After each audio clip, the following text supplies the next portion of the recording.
just being friendly. Yeah, where you going? So what, you too good to talk to us? Hello guys, welcome to M-Stream. Narito na ang Tagalog breakdown ng bagong Disney Plus show mula sa Marvel Studio. Ano-ano kaya mga nalagpasan mong detalye, Easter eggs at references sa She-Hulk Attorney at Law Episode 1.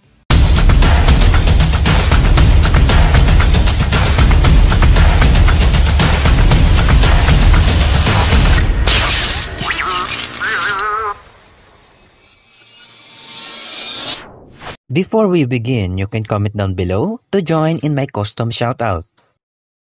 Ang simula ng episode ay makikita natin si Jennifer Walters na nag-iensayo sa pagbabahagi ng kanyang sasabihin bilang isang lawyer.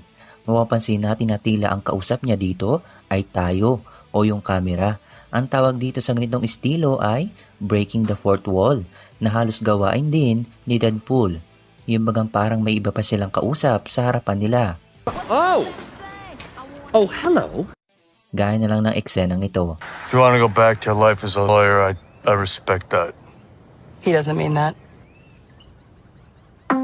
Sa comics, si Jennifer ay isang prosecutor. Nangangahulugan na siya ay nagtatrabaho sa DA para maikulong ang sinumang nagkasala, pero sa palabas na ito, siya ay isang defense attorney at maya-maya binahagi niya ang dahilan kung bakit siya nagkaroon ng kapangyarihan ni Hulk. Nalaman natin na noong sila ay nasa road trip kasama niya ang pinsan niyang si Bruce Banner habang ipinapaliwanag ni Bruce kung paano niya naayos ang kanyang braso at bumalik sa pagiging tao. My arm started to heal. It's all because, I made this little device which keeps me in human form. Kung matatandaan niyo sa post-credit scene ng pelikulang Shang-Chi, siya ay tao dito at ngayon alam na natin kung paano niya pinagaling ang sarili niya at napapanatili ang pagiging tao dahil sa device na gamma suppressor.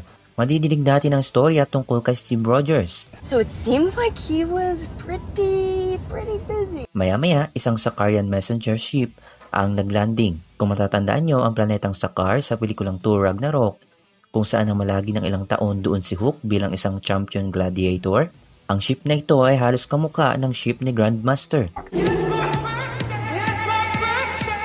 Sa comics, si Jennifer ay binaril at binigay ni Bruce ang kanyang dugo para sa kanya, pero sa palabas na ito, sila ay naaksidente at ang dugo ni Hulk ay pumatak sa sugat ni Jennifer at utay-utay nitong sinakop ang kanyang blood vessels. Paggising ni Jennifer, napunta siya sa isang bar at nakakilala siya ng ilang babae. You have anywhere to go? I have to call my cousin to get me. Can I borrow somebody's phone? Oh, yeah, here you go. Matapos siya iligtas ni Bruce sa kanilang beach cottage, makikinig natin ang theme song ng Avengers. Pinaliwanag ni Bruce kung ano nangyari sa aksidente at sinabi niyang ang kanilang dugo ay halos compatible sa pagkarga ng gamma radiation. Dahil sila ay magkamag-anak, sinira ni Bruce ang ilang sample ng kanilang dugo dahil maaari itong magamit sa masamang intensyon gaya na lang ng pagkakaroon ni Abomination. Ito yung lab na pinaglagyan ni Bruce para magkasundo sila ni Hulk. 18 months in a gamma lab. I put the brains and the brawn together. And now look at me. Ang lab na ito ay ginawa ni Tony at ni Bruce. Sinabi ni Bruce na kailangan ni Jennifer na pag-aralan ang lahat ng ginawa niya para kontrolin ang sarili niya at namagit din niya ang ilan sa naranasan niya kasama si Hulk. Usually I'd fall out of a jet or I'd get knocked out by a robot and I'd wake up as Banner. Or Natasha for a little while would tell me a lullaby. At binigyan tayo ng kanilang training montage. Being a Hulk asks for balance.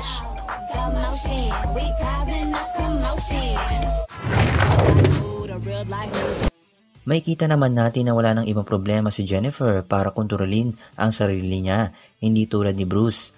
At madidinig natin ang linyang ito. I'm telling you, when people start seeing you as a monster that never goes away. Tumatak sa kanyang damdamin ang alaala sa tuwing siya ay nasaan yung Hulk at natatandaan din niya ito.